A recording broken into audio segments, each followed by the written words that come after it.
আসসালামু আলাইকুম। আজকে আমি এই সয়াবিন দিয়া পোলাও রান্না করব।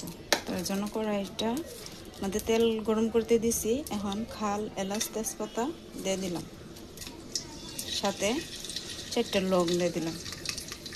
এখন পেঁয়াজ কুচি দিয়ে দিলাম। সাধারণত সয়াবিন দিয়া এই পোলাওয়ের চাল দিয়া নিরামিষ খাই। আমি নিরামিষ রান্না করব না, আজকে এভাবে রান্না করে ট্রাই করব। পেস্টে হালকা ভাজা পর্যায়ে আস্ত জিরা দিয়ে দিলাম। পেস্টটি হালকা ভাজা হয়ে গেছে। এখন এই পর্যায়ে এখানে আদা বাটা আর জিরা বাটা আছে, দিয়ে দিলাম। পেঁয়াজ রসুন আমি দেই নাই। সামান্য একটু মশলাটা কষাম, যাতে আলাদা যে একটা গন্ধ আছে এই গন্ধটা যাতে জাগা। মশলাটা কষানি হয়ে গেছে। এখন এই পর্যায়ে আমি পোলাওয়ের চালগুলা ভিজায় রাখছিলাম 20 মিনিট। পোলাওয়ের চাল আর মুগ ডাল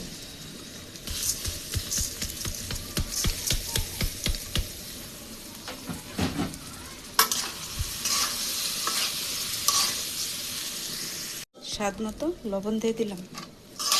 আরও কিছুক্ষণ এটা বাজবো। এখন আমি এই যে সয়াবিনগুলো দিয়ে দিলাম।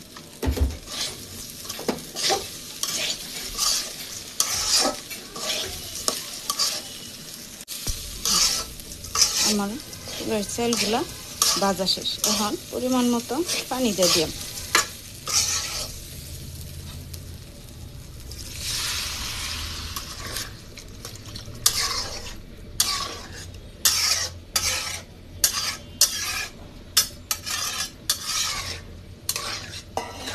আর একটু পানি লাগবে। আমি গরম পানি দিছি না, ঠান্ডা পানি দিছি।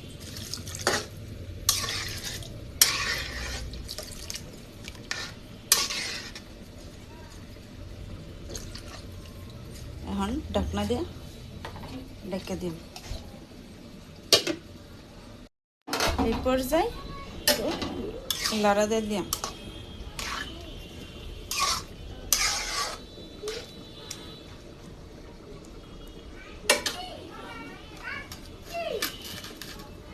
কাঁচামরিচ, কিশমিশ, আদা কুচি দিয়ে দিলাম।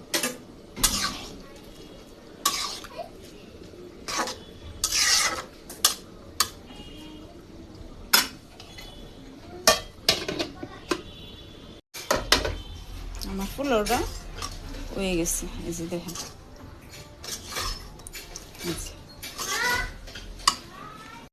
সামান্য একটু ঘি দিয়া 2-3 মিনিট দমে রাখবা।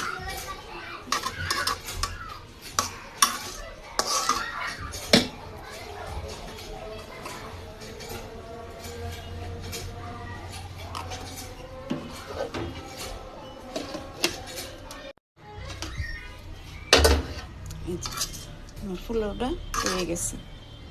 এই যে দেখেন কতটা ঝরঝর হয়েছে, মাশাআল্লাহ।